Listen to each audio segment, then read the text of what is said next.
No Orioles baseball on Monday, so here on a Tuesday, let's open up the mailbag, answering your Orioles questions. Coming up on this episode of the Locked On Orioles podcast. You are Locked On Orioles, your daily Baltimore Orioles podcast. Part of the Locked On Podcast Network, your team every day.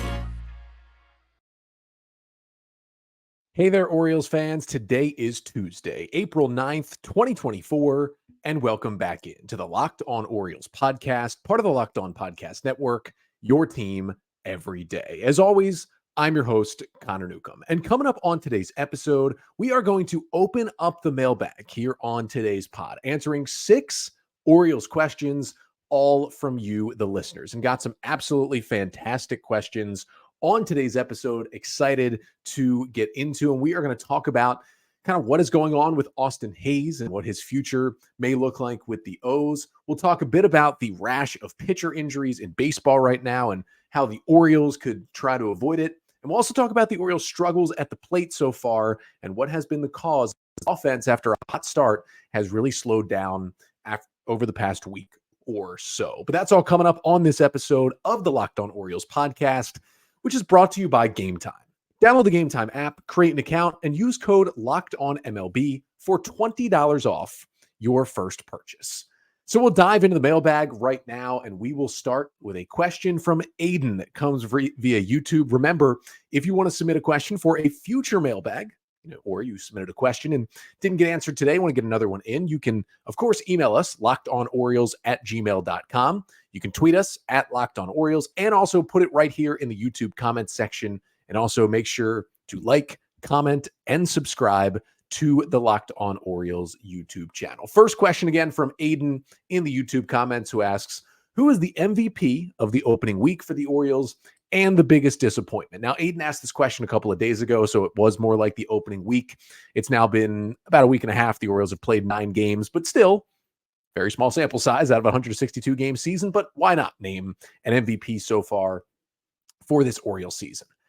I think the MVP has to be Ryan Mountcastle so far. He has just been, I think, the Orioles pound for pound best hitter so far this season. He's been in the lineup every single day. Hasn't really sat against any righties, and he has produced 40 plate appearances so far. So again, very, very small sample size for Mountcastle, but hitting .294 with a .350 on base and a .521 slugging. That is good for a 150 WRC plus. He's been 50% better than a league average hitter through 9 games so far. And here's the big thing for Mountcastle. He has a 10% walk rate and a 17% strikeout rate to go along with a really good 12% barrel rate so far this season. Here's why a couple of those numbers are big. Last year, Ryan Mountcastle had the best year of his career when it came to walk to strikeout rate. His 8% walk rate was the best of his career, and his 23% strikeout rate was the lowest of his career. Those things were both great. The walks are again up. The strikeouts are again way down. And we know the strikeouts, that's been the big problem for Mountcastle when he has struggled at times throughout his career. He hasn't really struck out too many times throughout this season. He's just been great. He's hitting the ball hard. It has been fun to watch him. And we know he crushes lefties, and he's kind of been the only Oriole crushing lefties right now, as they have struggled against a lot of these left-handed starters that they have seen. But he's also hitting righties at a high clip. And that allows the O's to just, they're penciling him in at first base every single day, hitting 3rd, 4th, or 5th in the Orioles order. That is huge to have Mountcastle producing at that level. On the flip side, the biggest disappointment, it's a guy we're going to talk about in this episode. It's Austin Hays, right? It's Austin Hays. There's kind of no way around it at this point. 29 plate appearances, 2 hits, no extra base hits. He's got a negative 33 WRC plus. It's early. We'll talk about Hays in a little more detail later on this episode. Got a few more mailbag questions about him. Trust me, a lot of the discourse has been about Austin Hays so far this season, but he's got to be the biggest disappointment. Second question of the day comes from Brian on Twitter. Brian, thanks for asking. You asked a good amount of good questions. We're only going to get to one of them, at least on this episode. But how much of the Orioles' struggles at the plate so far since those first 2 games have been bad luck versus a bad approach? This is a good question. Now, we know the O's lit the world on fire offensively in those first 2 games of the season against the Angels, scored 24 combined runs in those first 2 wins. And then they started to struggle a bit. In that third game of the year, they scored just one run, suffered their first loss in that series finale against Anaheim. And really since then, starting with that Sunday game last week, they haven't gotten much going offensively. Their high number of runs is 6. That was in the next game on the Westberg walk-off homer. Then they've scored after that 1, 4, 5, 4, and 2. That has been the output for the Orioles offense. So I looked at the stats just in the last 7 games. That does not include those first 2 games when the O's were on fire offensively. In these last 7 games, and remember, this is a very, very small sample size. It's still not indicative of anything going on larger picture, but it's interesting to look at. The Orioles are 22nd in baseball with 23 runs scored in the last 7 games. So not great, but it's not like they've been abysmal in terms of scoring runs. They've still gotten some runners to the plate. Here's where things do get a little abysmal. Their 5.6% walk rate is 29th. Only one team in baseball has walked less over the last 7 games. Their 58 WRC plus is the worst in baseball, which what that tells me is if you combine everything that an offense does, the O's have been the worst team with the bat over the past 7 games. Their 236 on base percentage, also last in baseball. Their 216 BABIP, that is batting average on balls in play, last in baseball. 35.3% chase rate, that is the number of pitches outside the zone that you are swinging at, that you're quote unquote chasing. That is 28th in baseball. Only 2 more teams in the last 7 games have swung at more pitches out of the strike zone. Now, on the flip side, the quality of contact at the plate has still been good. Their 43% hard hit rate as a team is 4th best in the majors over the last 7 games, and their 89.1 mile per hour average exit velocity is 10th in the majors in that span as well. So it's not all doom and gloom. So what all those numbers mean in terms of answering Brian's question, is it bad luck or bad approach? Unfortunately, the answer becomes it's a little bit of both for the Orioles so far. They are certainly not being patient enough at the plate. That's something Brandon Hyde commended them for in the first 2 games, and then did say after the loss Sunday, they're just not being patient enough. It's something that really helped them offensively in 2023. When you're 29th in walk rate and 30th in on-base percentage in that stretch, 28th in chase rate, you're just not being patient. You're chasing too much. You're swinging at too many bad pitches, not swinging at the good pitches to hit. And that's a bad approach. And that is certainly across the board hurting the Orioles. However, when the O's are getting their pitches to hit and they are attacking the good pitches to hit, quality of contact wise, they're hitting the ball hard. And as I mentioned, 4th in hard hit rate, 10th in average exit velocity in baseball in the last 7 games. When they're getting the pitches to hit, they're putting good contact on it. And when you add in the BABIP at 216, generally the league average on batting average and balls in play kind of settles in around 270 or 280 for any given season. And usually when you're more than like 20 or 30 points either above or below that, you can be considered having some bad luck. The Orioles at this point are 60 to 70 points below what the league average generally looks like at BABIP at 216. That tells you they're getting unlucky. And when you have the 4th highest hard hit rate, and yet the Orioles have the 29th ranked batting average in baseball in the last 7 games, there is a lot of bad luck involved there too. We saw it a lot in that one game they lost to the Royals in game 2 of that series, where they just scorched the ball all over the yard and somehow it found too many guys' gloves and they ended up scoring 1 run in that game. Like that has hurt them too. So far, it's a little bit of both. That's what it generally ends up being, especially when you only are looking at 7 games. But something to monitor. Hopefully the Orioles continue to hit the ball hard, and generally across the board, this is what happens in a long baseball season. Things even out. If you continue to hit the ball hard, you will be rewarded with hits with runners in scoring position, and with scoring more runs. Hopefully that is the part of this trend that continues for the Orioles. But 4 more questions to get to here on this mailbag episode. Coming up next, we got 2 questions that focus a little bit more on Austin Hayes and his struggles so far this year and what the Orioles could do to try and fix it and help out this struggling offense as a whole. But first, this episode of the Locked On Orioles podcast is brought to you by Game Time. Game Time is my favorite place because it's the easiest place to go and buy tickets. And the best part is about Game Time, they are now an authorized ticket marketplace of Major League Baseball, which makes getting tickets even faster and even easier. Prices on the Game Time app, they actually go down the closer it gets to first pitch. Now, I have not been to a game yet this year. I was kind of slated to go to one of those Royals games. It was actually the game they lost. Weather was terrible. Happy I didn't go to that game. But as I did many times last year, and as I will do many times this year, I'm just going to get tickets on game time, because I'll buy the tickets. Say it's a 6:30 game. I'll buy the tickets on Utah Street sometimes at 6:15 and then walk into the stadium. They've got flash deals which make the tickets way, way cheaper, up to 60% cheaper right before first pitch. And the ticket gets sent right to your phone on the app. So you don't have to go through your text, go through your emails. You just show it at the gate right on the Game Time app, and boom, you are into the stadium. Game Time makes it that easy. So take the guesswork out of buying tickets with Game Time. For a limited time, all users can get $20 off any MLB purchase of $150 or more in the Game Time app with code FIRSTPITCH. Terms apply. Again, that's code FIRSTPITCH, FIRSTPITCH, for $20 off from March 25th to April 14th only. Download the Game Time app today. Last minute tickets, lowest price, guaranteed.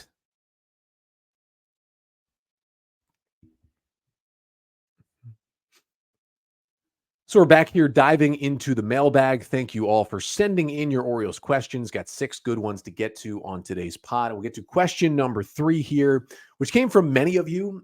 Zach on Twitter, Nathan via email, and lots of others in the YouTube comments on Twitter asked at least a similar version of this question that I'm kind of going to combine into one.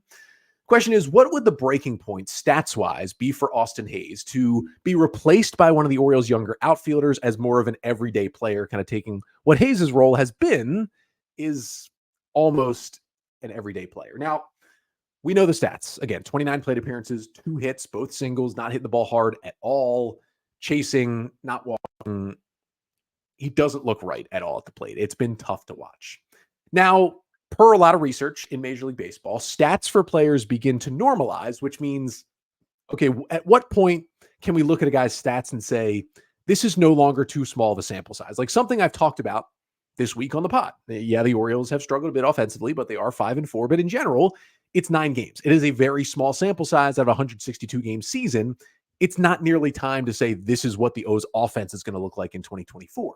And for a certain player, you can't say anything yet. I mentioned Ryan Mountcastle's been the Orioles MVP, 40 plate appearances for Mountcastle. Like that's right there close to leading the team. Like Gunnar Henderson has 40 or 41. Like he is leading the team right now. So stats begin to normalize generally around 150 or more so, usually 200 plate appearances. So once a player gets close to 200 plate appearances, that's when you can start to say, okay, we're no longer looking at a small sample size. We're looking at something that we can project out for an entire season. Now, Austin Hays at 29 plate appearances is nowhere close to even getting to that 150 number, kind of the low end here. So it's not time to panic yet. It's not time to say this is how bad Austin Hays is going to be all season. You certainly cannot say that yet. What you can say at this point is that Colton Cowser has been good when the O's have given him a shot. And I'll say this. We're going to learn a lot with what the Orioles do with their lineups these next 3 days. 3 games starting in Boston today.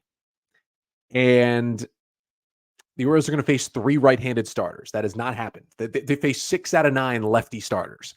Now we get to see what they put together consistently against righties. Will we see Cowser in there more often than Hays as a truer platoon? Here's my guess, though. If Hays gets to around 100 plate appearances, so I'm not talking up to the 150 or the 200, but if we get to 100 plate appearances. So we're looking at, some point around a month from now, some point we're getting, the calendar's turning to May. Now he's not going to be this bad, but he's still really, really struggling at the plate at that point.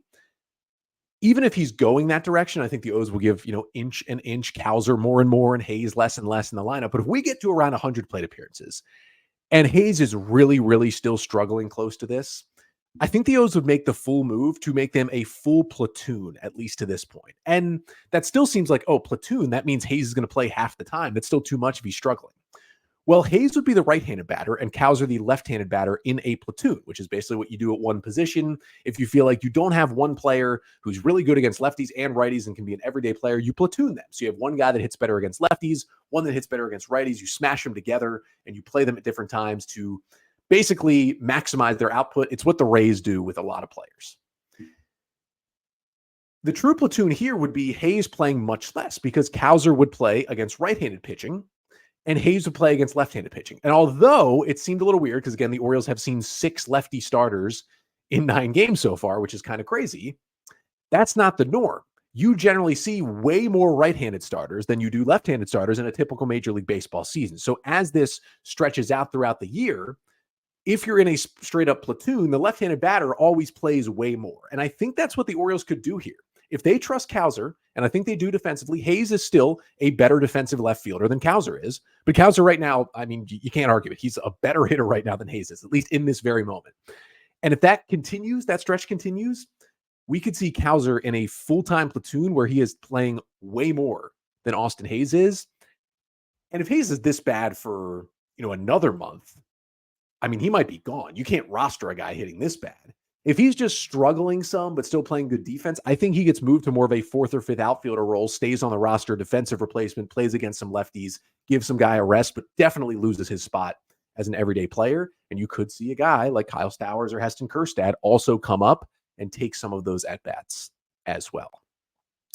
Next question is also about Hayes. It comes from Troy via Twitter, who asks, what would a trade look like for a player like Austin Hayes? Now, first of all, right now, he honestly doesn't have a lot of trade value because, as I just talked about, he has been terrible through the first week and change of the season. Now, he is a free agent after 2025, so if you trade him right now, you'd basically get 2 full years of service time. You'd get the rest of this year and all of next season before becoming a free agent.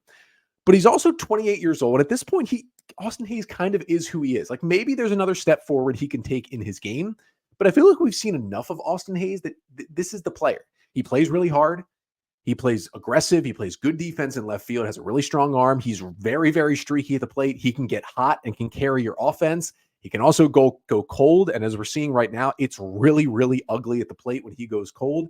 And he doesn't really elevate the ball. And so that really hurts him sometimes, just hits too many grounders, hits into a lot of double plays. He is not a great statistic for this, but he's kind of a rally killer at times at the plate as well. So I would say at best, if you were able to maximize Hayes' value, if at the very least, maybe over the next 3 weeks, he kind of starts to hit a little bit, gets back to his regular, just above average, a little bit better than average major league hitter, playing good defense in left field with 2 years of control left, right-handed bat in the corner outfields, could play center field in a pinch for you. That's a guy who would think could get you a relief pitcher of similar magnitude, a guy who maybe has 1 or 2 years of control left, who isn't like some sort of lockdown setup guy or closer, but is like a really solid middle reliever in a major league bullpen, could help the Orioles upgrade there. You could do that. If it's a prospect, it would probably be more like an okay prospect. Like, you're not getting a top 100 guy for Austin Hayes. That just is not happening. Because Austin Hayes is a guy, when he's playing well, he's more valuable to the Orioles than he is to other teams. It's just because there's a lot of guys like Austin Hayes out there. Corner outfielder, hits a little bit, plays good defense, but not any kind of elite type hitter. When you play a guy in the corner outfields, you really want an elite bat, and that's not really what Austin Hayes gives you. Now, there's teams like the Padres that are looking for outfielders. I think Hayes could be a fit in San Diego, and maybe they'd give up like a relief kind of prospect to get him. That's possible. It's just not a whole lot of trade value, especially right now. So I think the O's are certainly, they're not going to move on from him. They're going to try and get him out of this slump. And again, it is 29 plate appearances. It's not time to completely panic yet on Austin Hayes. Trust me, I know how bad it's looked, but let's give him a little bit of time to see if he can break out of this. Because again, as I said, he is a super, super streaky player. So we could see the switch flip and the streakiness go on the good end for Austin Hayes here, hopefully sometime soon. 2 more questions to get to before we finish out the pod. Talking a little bit about pitchers on the roster, pitcher injuries, all the issues that have been coming up in Major League Baseball so far, and for the Orioles as well. And then a little bit about, hey, could the O's add a pitcher this year? Could the O's add a reliever to help out this bullpen? Who could that be? We'll get to that to finish off the pod coming up next. But first, this episode of the Locked On Orioles podcast is also brought to you by Prize Picks. We're officially into the baseball season. And unfortunately, college basketball season is now officially over. So you don't want to miss your chance to add your favorite players from the diamond in your Prize Picks entries. Whether it's strikeouts, RBIs, or first inning runs, take your pick of just more or less. That's all you got to do. Pick more or pick less on the stat that Prize Picks gives you. And you can add them to your Prize Picks entry and you can win money. You can also play for the NBA playoffs, which kind of sneaky. NBA playoffs begin next week with the play-in round. Get all your Prize Picks in over there. Just pick more or less on stats for your favorite NBA players as well. So download the app today and use code LOCKEDONMLB for a first deposit match up to $100. Again, download the Prize Picks app, and use code LOCKEDONMLB for a first deposit match up to $100 at Prize Picks. Pick more, pick less. It's that easy.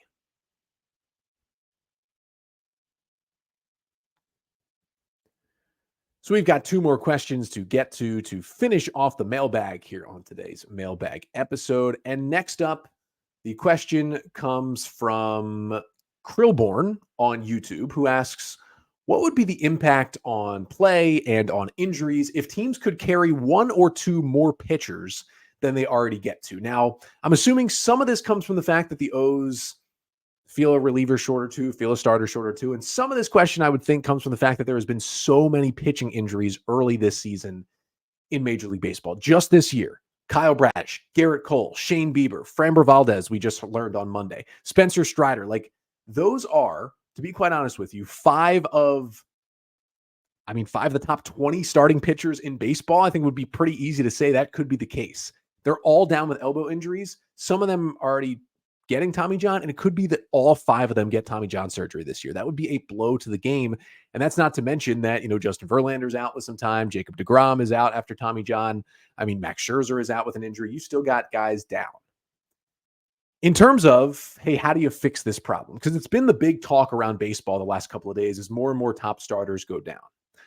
I honestly think, and a lot of people share the sentiment, that more pitchers on the roster. So right now you can carry 26 players. You can carry no more than 13 pitchers. You can carry 14 or 15 hitters and less pitchers, but you can't carry more than 13 pitchers on your 26 player roster.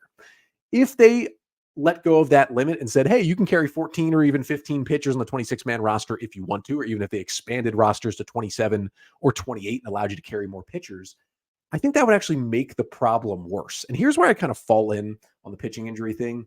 I do think that trying to max out stuff and velocity on every single pitch you throw is contributing a lot to the injuries here. Saris has some research where I think he pointed out like the top 10 starters in average fastball velocity, and like 6 of them have gotten Tommy John surgery somewhat recently. One of them is Grayson Rodriguez, who hasn't yet. So hopefully he can hold it off, but you're just kind of like crossing your fingers at this point that he doesn't have to get it at any point.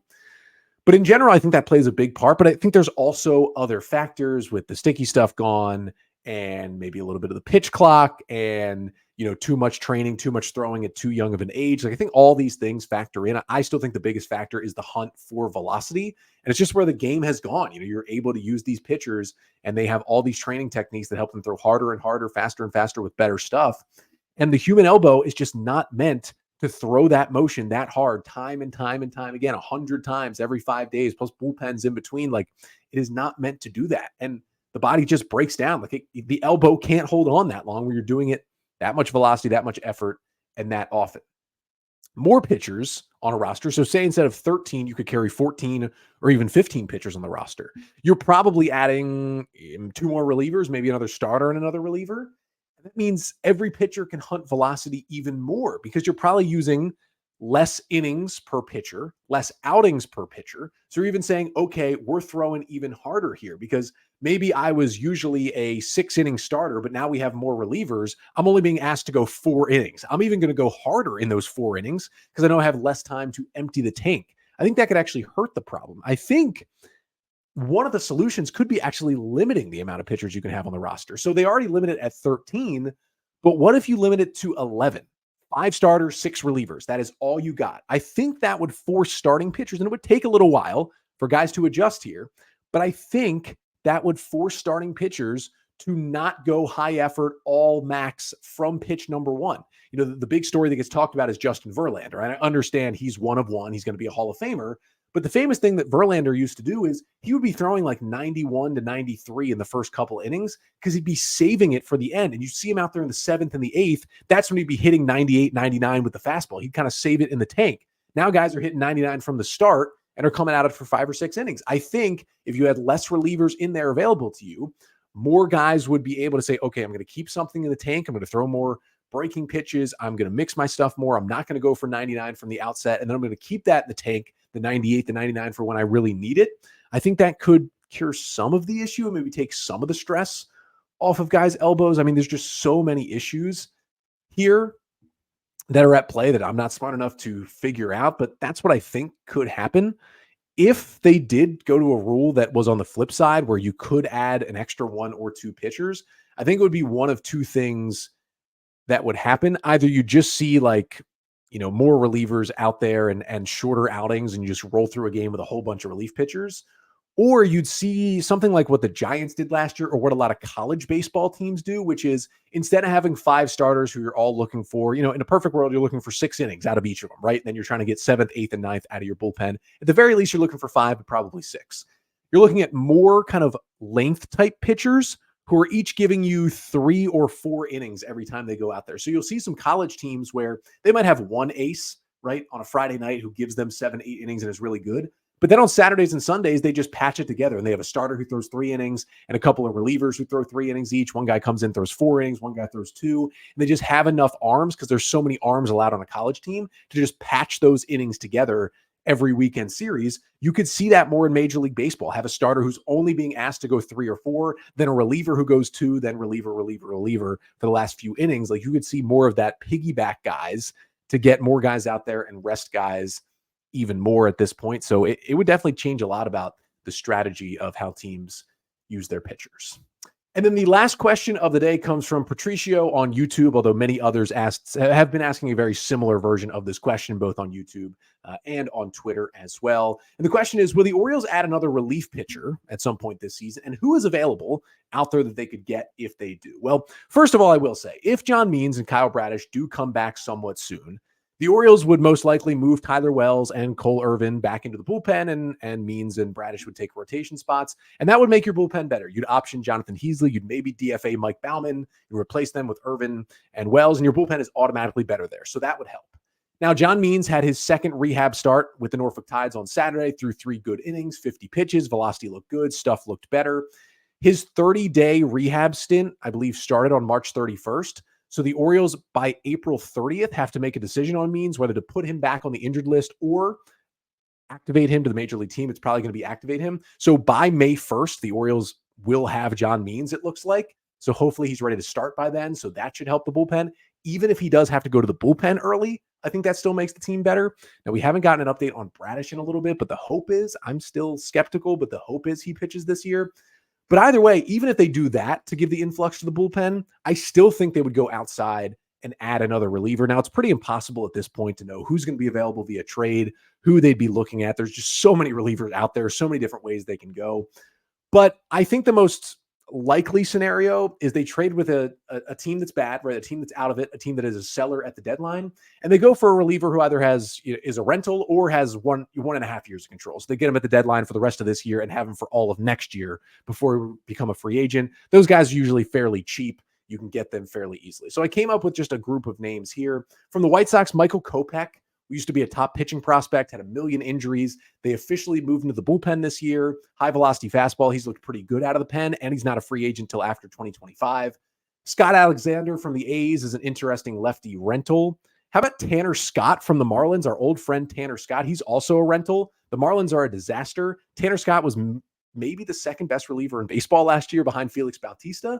Now, he hasn't been as good early this year, but it's a lefty with strikeout stuff who's figured out some of the command issues he had in Baltimore. Wouldn't that be funny if the Orioles brought him back? He would really, really help out this bullpen, especially with CNL Perez out with the injury, would help them add another good lefty. The Nats have 3 righties who are all free agents after 2025. Kyle Finnegan, their closer, Tanner Rainey, solid middle relief arm, and then another old friend, Hunter Harvey, who's pitched pretty well in a Nats uniform. Could be interesting to bring him back. And then a righty in Drew Smith from the Mets, who would be a cheap rental. Lefty Jalen Beeks used to be with the Rays, now with the Rockies, also would be a cheap rental. That's just my list right now of guys that I would potentially be looking at. But it's April 9th. You got a long way to go before you realize which relievers would actually be available.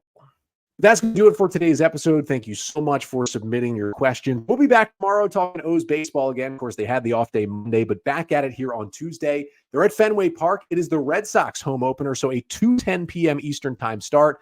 The ace Corbin Burns is going for the Orioles, and Brian Bayo, the young, really impressive right-handed starter who the Red Sox gave a contract extension to this offseason, is going for Boston in game 1 of the series. Good start for the Red Sox, 7-3 through 10 games. Their pitching has been much better than expected. But if we know anything about the past couple of years, if the O's are looking for a place to reignite their offense, Fenway Park has been the place. We're always in for crazy games, high-scoring games there. I would expect some more in this series, and I'll be back tomorrow to recap Game 1 of the series between the O's and the Sox. But until then, I'm Connor Newcomb, and this has been the Locked On Orioles podcast, part of the Locked On Podcast Network. Your team every day.